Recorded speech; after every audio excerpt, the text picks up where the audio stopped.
Patay kayo ngayon sa akin.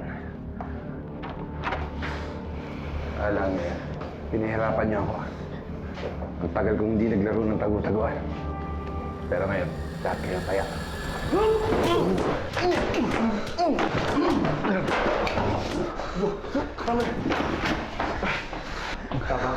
Tama nga yung sabi ng mami ko.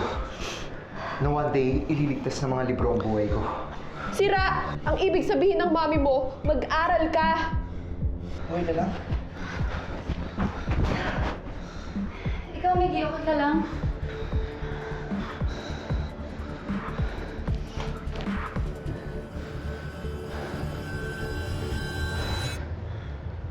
Nasaan si Daddy?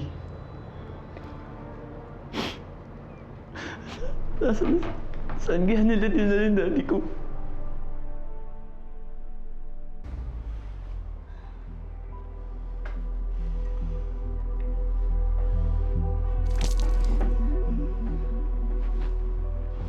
Nasaan ang Daddy ko? Ako ang papa mo? Ano ka ba? Talaga lang ah. Killer na pala ngayon si Mayor Arguelles. Saan mo dinala ang Daddy ko? Ako nga yun! Saan mo nga dinala si Daddy? Bro, tama na bro. Bro, huwag tumulad sa kanya. Lizzie.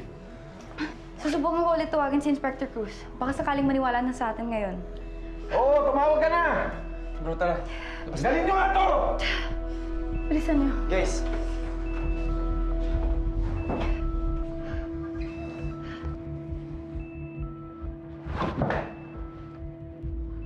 Hindi nga ho kami nagbibiro. Totoo yung sinasabi namin. Hindi si Mayor Arguelles itong kasama namin. Pati nga ho yung anak niya naniniwala na peke itong kasama namin. Ikaw lang naman pala, Lizzie. Kapag di nyo ako tinigilan sa prank calls nyo, ikukulong ko kayo. Sinubukan po namin siya tanungin, pero wala siyang inaamin. Mas maganda na po na pumuntahan po kayo dito. Iginapos po namin siya para di siya makatakas. Iginapos nyo si Mayor? Hindi nga ho siya si Daddy. Please, Inspector, pumunta na lang po kayo dito. Please, kailangan po namin yung tulong niyo. Bilisan niyo na ho!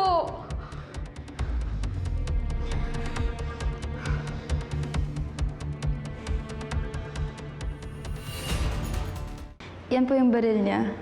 Muntik na po niyo kaming patayin. Pero syempre, hindi ko kami pumayag ni Julian na hindi iligtas ang mga babaeng mahal namin sa buhay. Ano ba, Lex? Yan na naman yung paandar mo.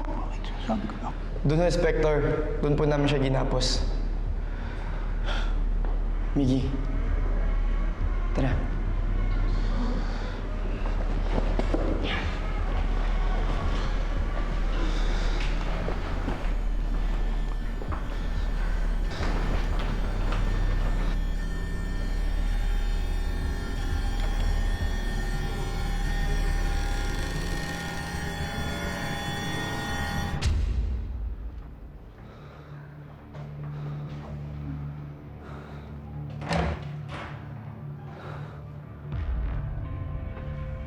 Asan yung impostor na yun?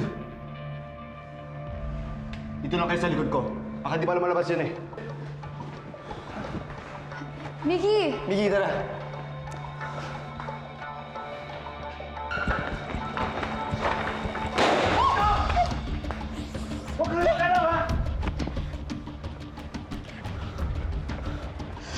Ibala ka pa talagang takasan kami ah.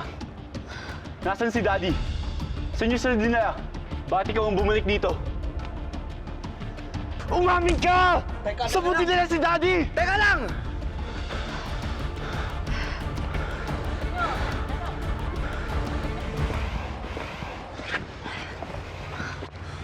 Sala kayo sa likod ko.